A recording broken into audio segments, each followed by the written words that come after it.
ኒርሊ ሁሉም ትምህርት ቤት በሚባል ደረጃ ትምህርት ማስጀመር ችለናል። በጥቅሉ ምዝገባችን ከቅድመ አንደኛ እስከ ሁለተኛ ደረጃ ትምህርት አጀማመራችንም ሁሉም ተቋም በተለምዶ ቅድመ አንደኛዎች ዘግይተው እንዲጀምሩ መስከረም ይጨርሳሉ ምናምን ይባላል።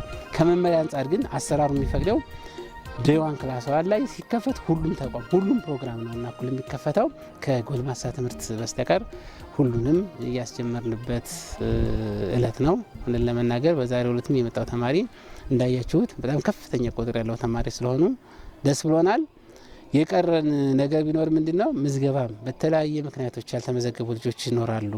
እነዛ ልጆች እንዲመዘገቡና አሁንም ወደ ትምህርት ቤት ያልመጡ ተማሪዎች ሊኖሩ ስለሚችሉ በልዩ ፍላጎትም በሌሎችም መርሃ ግብሮች ሁሉም ማህበረሰብ አውቆ ወደ ትምህርት ቤት ልጆቻችን እንዲልክልን መልእክትን በዚሁ አጋጣሚ